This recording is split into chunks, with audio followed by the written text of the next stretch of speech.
All right, students, we're going to be making our career graphs today. So you're going to go to my weekly lessons, and in lesson 12, you'll see career graph.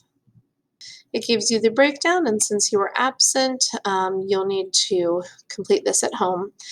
Scroll all the way to the bottom. Right about here at the bottom, you'll see a blue Open to Attach and Submit button, and you'll press that, and it will open a new tab for you. In that new tab, you'll need to press Create, and you want to choose the green one, New Sheet. It'll take a moment to load your sheet.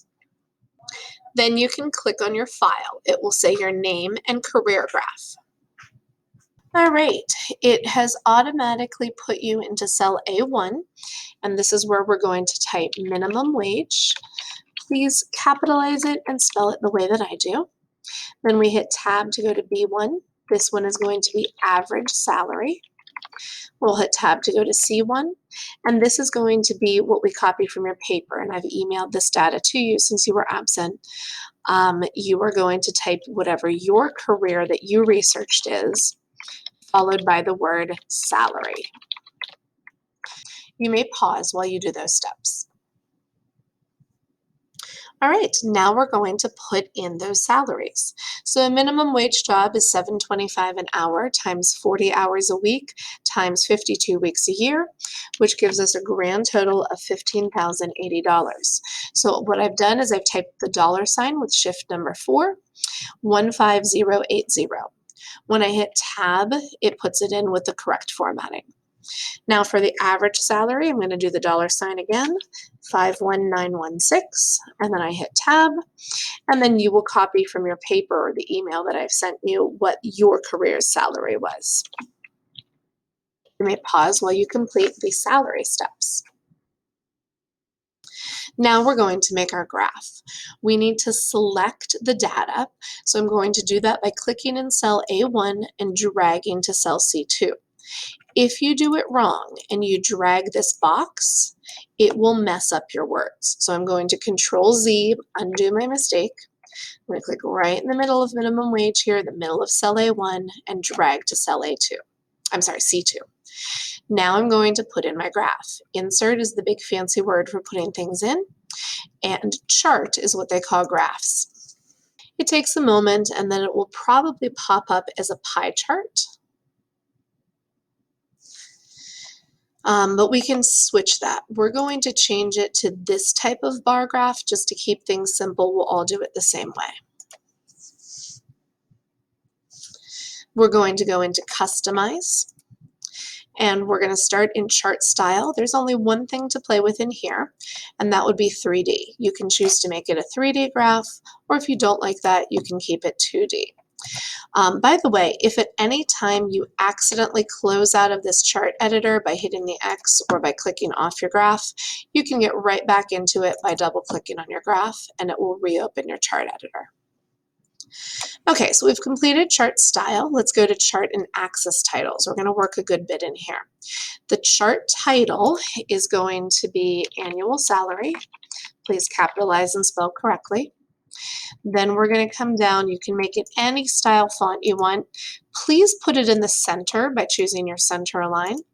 For size, you want it pretty big, so either 30 or 36 should be fine.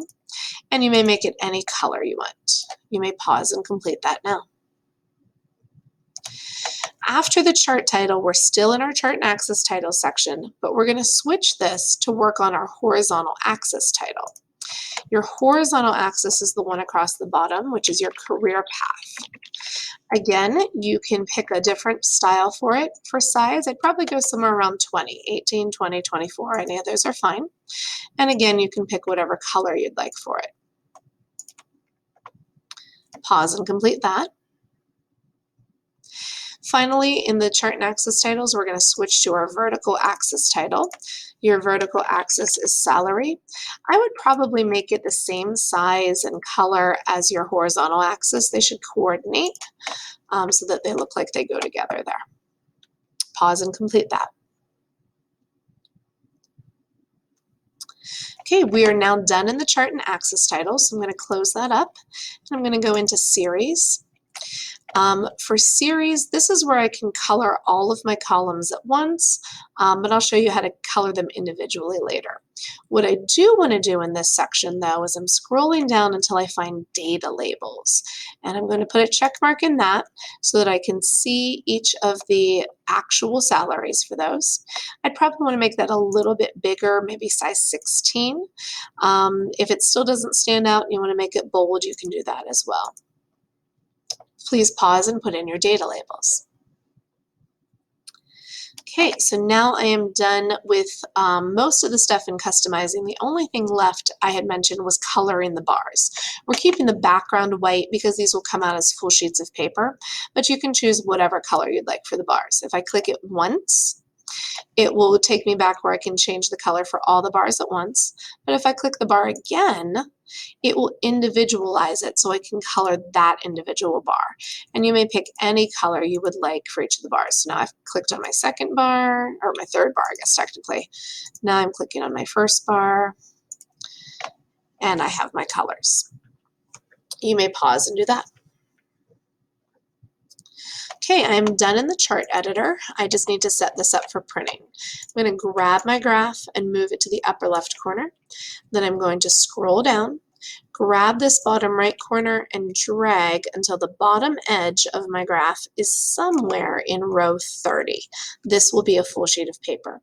I'm going to come down to cell A32 and type my first and last name and hit enter so that it actually saves that, because right now everything except for my name is saved. When I hit enter, it saves that as well.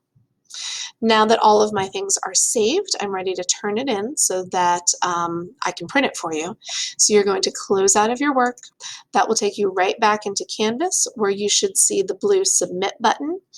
If you don't see it, you can press open to attach and submit, and then you can hit the submit button.